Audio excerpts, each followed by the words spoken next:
중동의 하늘에서 미사일이 날아다니고 핵시설이 폭격당하고 지도자들이 암살당하고 있습니다. 겉으로는 조용해 보이지만 이란과 이스라엘의 전쟁은 이미 본격화되었거든요. 그리고 이 충돌의 여파는 우리 지갑까지 도달하고 있습니다.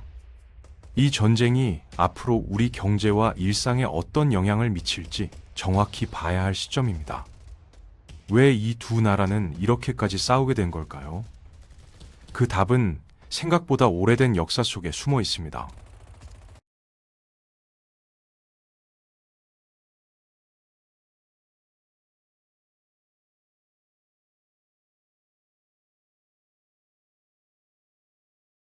고대 페르시아 제국의 키루스 대왕은 이스라엘 민족을 해방시킨 인물로 당시 이란과 유대인 사이에는 깊은 신뢰가 있었거든요. 심지어 1950년대만 해도 이란의 팔레비 왕조와 이스라엘은 공식적인 외교 관계를 맺고 있었습니다. 직항 항공편도 운항했고 에너지와 군사 기술을 주고받는 전략적 파트너였다는 거죠. 그런데 단 하나의 사건이 모든 걸 바꿔놨습니다. 1979년 이란에서 일어난 이슬람 혁명입니다. 호메이니 지도자가 권력을 잡으면서 이란은 완전히 다른 나라가 되어버렸는데 이스라엘을 단순한 경쟁자가 아닌 종교적, 정치적으로 선언했거든요. 이게 전부가 아닙니다. 이란은 헤즈볼라, 하마스, 이슬람 지하드 같은 무장 조직들을 만들고 자금을 지원하기 시작했으며 호우티 반군까지 무장시키면서 사실상 이스라엘을 포위하는 네트워크를 구축했습니다. 전문가들은 이를 저항의 축이라고 부르는데 이건 이란이 직접 손을 더럽히지 않으면서 이스라엘을 괴롭히기 위한 전략이었다는 겁니다. 수십 년간 이 긴장은 계속되었는데 2023년 10월 7일이 모든 걸 바꾸는 전환점이 되었습니다. 하마스가 갑자기 이스라엘을 기습 공격했거든요. 이때부터 이스라엘의 대응은 완전히 달라졌습니다. 이전까지는 수동적으로 방어하는 입장이었다면 이제는 공격적으로 나서기로 결단한 거죠. 가자 지구 공습에 그치지 않고 2025년 6월에는 이란의 나탄즈 핵시설까지 폭격했고 이란 혁명수비대의 최고 사령관들을 죽였습니다. 이란의 반격은 상상을 초월했습니다.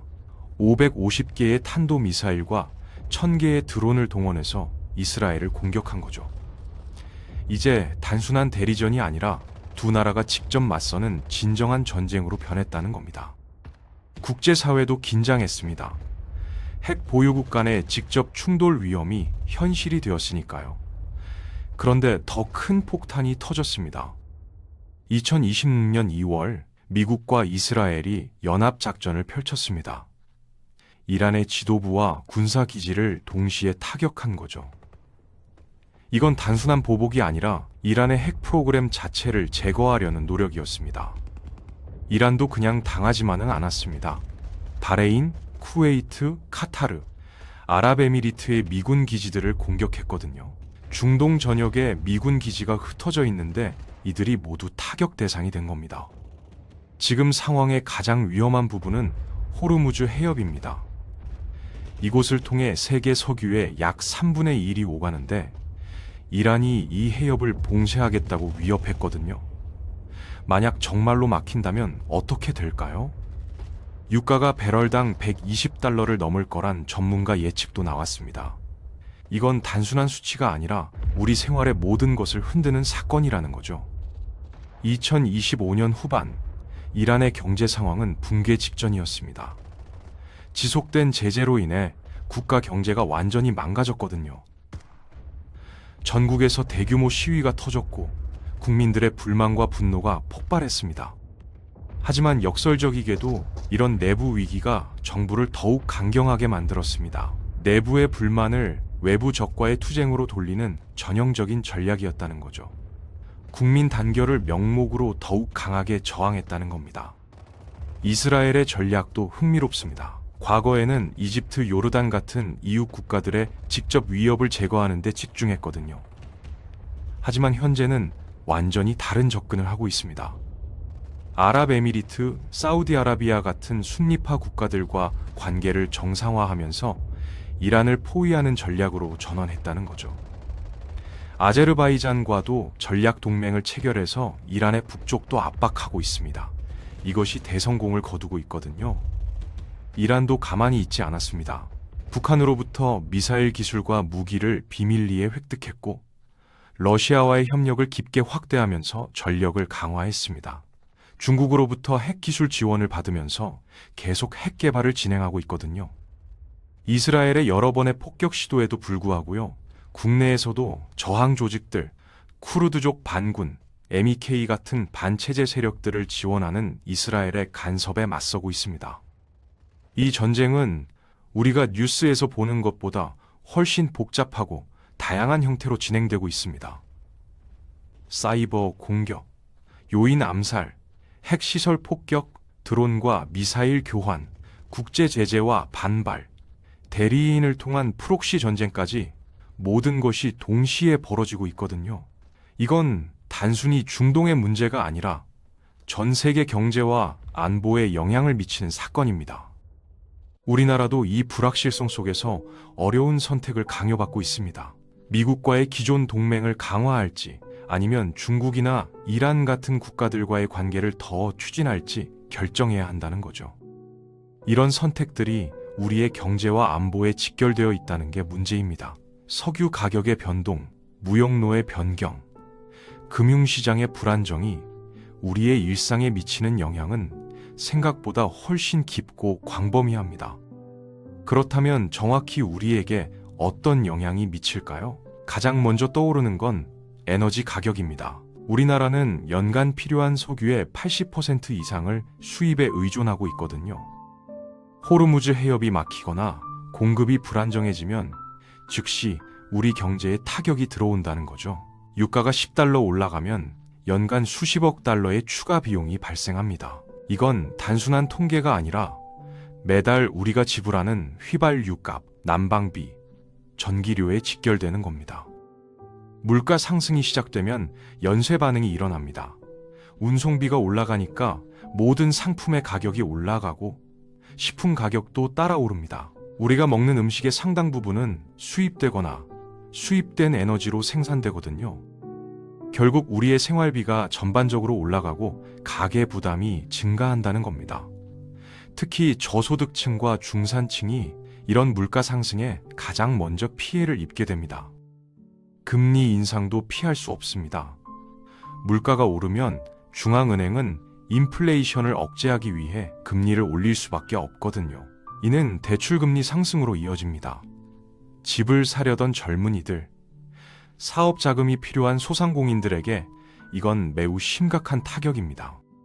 기존 대출금도 금리 조정 시점이 되면 상환액이 늘어나고 이는 가정의 재정 상황을 악화시킵니다. 이미 높은 금리 환경에서 추가 인상은 경제 전체의 부담을 가중시키는 거죠. 환율 변동도 중요한 요소입니다. 국제 유가가 올라가고 불안정해지면 투자자들은 더 안전한 자산을 찾습니다. 보통은 달러나 엔화 같은 안전 자산으로 몰리거든요. 이는 원화 약세를 초래합니다. 원화가 약해지면 수입품의 가격이 더 올라가고 우리나라의 수입 의존도가 높아진다는 점에서 추가적인 물가 상승 압력이 생깁니다. 또한 해외에서 빌린 달러 채무를 상환할 때 더 많은 원화가 필요하다는 뜻이기도 합니다. 우리의 주요 산업도 직격탄을 맞을 겁니다. 조선업, 자동차 산업, 반도체 산업까지 모두 에너지 가격에 민감합니다. 특히 해외 수주가 많은 조선업은 납기 시간이 길어서 유가 변동에 취약하거든요. 수주 당시의 유가와 납기 시점의 유가가 크게 다르면 손실이 발생합니다. 자동차 산업도 휘발유와 운송비 상승으로 생산 원가가 올라가고 판매 경쟁력이 떨어집니다. 반도체 산업은 공정 과정에서 많은 에너지를 소비하므로 전기료 인상이 직접적인 경영 압박으로 작용합니다. 수출 산업의 경쟁력 약화도 심각합니다. 에너지 가격이 올라가면 우리의 제조 원가도 올라가는데 다른 나라도 마찬가지거든요. 하지만 우리나라는 에너지 자체 생산율이 낮아서 상대적으로 더 큰 부담을 안게 됩니다. 결과적으로 국제시장에서 우리 제품의 가격 경쟁력이 떨어지고 수출이 감소할 수 있다는 겁니다. 이는 실업 증가로 이어지고 국내 경제 활력이 떨어집니다. 무역로 변경도 고려해야 할 사항입니다. 호르무즈 해협이 위험해지면 선박들은 더 먼 대한 항로를 택하게 됩니다. 이는 운송시간 증가와 운송비 상승으로 이어지거든요. 해운료가 올라가면 결국 우리가 수입하는 모든 물품의 가격이 올라갑니다. 또한 불안정한 해역을 통과하면서 선박 보험료도 급등하게 되고 이 비용들이 모두 상품 가격에 반영됩니다. 금융시장의 변동성도 커질 겁니다. 중동 지역의 불안정은 주식시장의 변동성을 높입니다. 투자자들은 불확실성이 높아지면 주식을 팔고 현금이나 안전자산으로 피난하거든요. 우리나라 주식시장도 이런 국제적 불안정의 영향을 직접 받습니다. 연금자산, 보험사 자산, 펀드 자산 등이 투자한 주식의 가치가 떨어질 수 있다는 거죠. 이는 결국 가정의 자산 가치 하락으로 이어집니다. 부동산 시장도 영향을 받을 겁니다. 금리가 올라가고 경제 불확실성이 높아지면 부동산 수요가 줄어듭니다. 특히 전세금이나 대출로 구성된 부동산 자산은 금리 인상 시 가치가 크게 떨어질 수 있거든요. 이미 높은 부동산 가격에서 추가적인 약세는 많은 가정의 자산 가치를 크게 감소시킬 겁니다. 금리로 인한 월세 상승도 피할 수 없습니다. 관광산업도 타격을 받을 수밖에 없습니다. 중동은 우리나라의 중요한 관광지이고 많은 우리 국민들이 중동을 여행합니다. 불안정한 상황에서는 관광객들이 줄어들고 항공권과 호텔료가 올라갑니다. 반대로 우리나라를 찾는 외국인 관광객도 감소할 수 있거든요. 이는 관광 관련 사업자들의 경영 악화로 이어집니다. 고용시장도 악화될 겁니다. 경제 전반이 위축되면 기업들은 신규 고용을 줄이고 기존 인력도 감축하려고 합니다. 특히 경기 민감도가 높은 제조업, 건설업, 관광업 등에서 먼저 실업이 증가할 거거든요. 청년 실업과 중장년층의 재취업 어려움이 심화되고 전체적인 일자리 부족 현상이 심화됩니다. 정부의 재정 부담도 증가합니다. 유가 상승으로 인한 물가 상승을 억제하기 위해 정부는 유가세 인하나 에너지 보조금을 고려할 텐데 이는 정부의 재정을 악화시킵니다. 반대로 금리 인상으로 정부 채무의 이자 부담도 늘어나게 되고 복지 지출 수요는 증가하게 되거든요. 이는 결국 미래 세대에 대한 채무 증가로 이어집니다. 국방력 강화의 필요성도 증가합니다. 중동의 불안정이 지속되면 한반도의 안보도 상대적으로 약해질 수 있거든요. 미국이 중동에 자원을 집중하면 한반도에 할당할 군사력이 줄어들 수 있다는 겁니다. 따라서 우리 정부는 국방력을 더욱 강화해야 하고 이는 국방비 증가로 이어집니다. 제한된 국가 예산 안에서 국방비가 늘어나면 다른 분야의 예산은 줄어들 수밖에 없습니다. 외교적 어려움도 증가할 겁니다. 이스라엘을 지지하는 입장과 아랍권 국가들의 입장 사이에서 균형을 유지해야 하거든요. 우리나라는 이스라엘과 무역 관계가 있고 동시에 중동의 아랍 국가들과도 중요한 경제 관계를 맺고 있습니다. 어느 한쪽을 명확히 지지하기 어려운 상황입니다.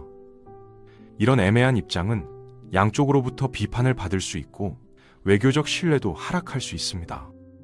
국내 정치의 갈등도 심화될 겁니다. 경제가 어려워지면 국민들의 불만이 커지고 정부에 대한 비판이 증가합니다. 이는 국내 정치적 갈등으로 이어지고 정책 추진이 어려워집니다. 특히 장기적인 경제 침체 속에서 정부는 단기적인 포퓰리즘에 빠질 위험도 있거든요. 이는 장기적인 경제 체질 개선을 어렵게 만듭니다. 대외 신뢰도 문제도 생깁니다. 국내 경제가 악화되면 국가 신용 등급이 하락할 가능성이 있거든요. 이는 우리나라가 국제시장에서 자금을 조달할 때 더 높은 금리를 부담해야 한다는 뜻입니다. 국가 차입금의 이자 부담이 증가하면 국가 재정은 더욱 악화되고 악순환이 계속됩니다. 우리가 취할 수 있는 대응책도 제한적입니다. 에너지 자금률을 높이려고 해도 단기간에 불가능하거든요. 태양광이나 풍력 같은 재생에너지 확대도 시간이 필요하고 원자력 정책도 국내 정치적 합의가 필요합니다.